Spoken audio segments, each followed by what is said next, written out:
మన హిందూ సాంప్రదాయం ప్రకారం దేవునికి పూజ చేసేటప్పుడు ఎటువంటి వస్త్రధారణ ఉండాలి అనే విషయాన్ని మీకు ఇప్పుడు వివరంగా చెప్తాను.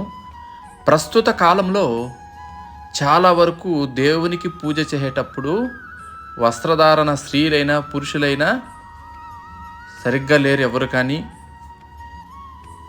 హిందూ సాంప్రదాయం ప్రకారం అయితే స్త్రీలు శారీ కట్టుకుని లేదా చూడీదార్స్ ఉంటే చూడీదార్స్ వేసుకుని దేవుని పూజ చెయ్యాలి.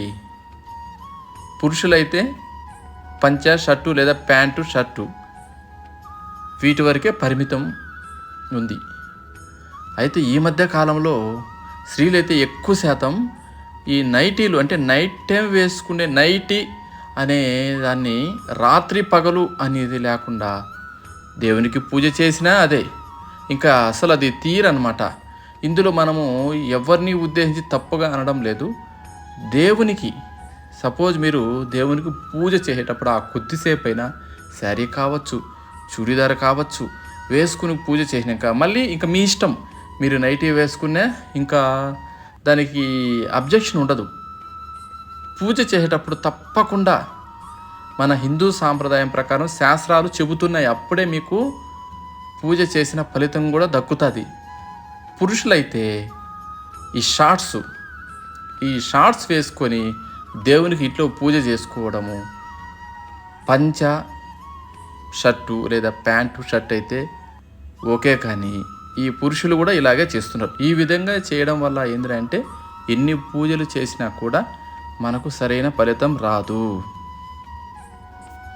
మనము స్త్రీలైతే శారీ లేకుండా, పురుషులైతే పంచ షర్టు లేకుండా, ప్యాంట్ షర్ట్ లేకుండా లేదా లేడీస్ చూడీదార్స్ లేకుండా చేయడం వల్ల ఇది దేనికి వర్తిస్తుందంటే ఖండిత వస్త్రంతో పూజ చేసినట్టు అవుతుంది. నైటీలతో కావచ్చు, షార్ట్స్తో కావచ్చు, ఈ విధంగా పూజ చేసే అర్హత మనకు లేదు, హిందూ సాంప్రదాయం ప్రకారం లేదు. మనసు పవిత్రంగా ఉంటే సరిపోతుంది కదా, ఇవన్నీ ఎందుకు అని కూడా మీకు ఒక డౌట్ రావచ్చు. ఎగ్జాంపుల్కి స్కూల్ పిల్లలు తీసుకోండి, ఎందుకు యూనిఫామ్ పెట్టారు? అలాగే ఏ జాబ్కైనా చూడండి, ఏ డిపార్ట్మెంట్కైనా చూడండి, ఎందుకు డ్రెస్సింగ్ కోడ్ పెట్టారు?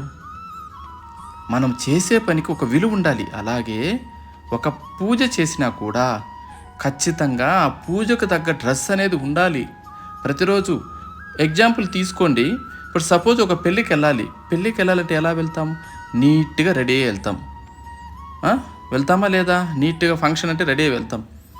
అదే ఇంట్లో ఉంటే దేవునికి పూజ చేసేటప్పుడు ఎందుకు నీట్గా ఉండం?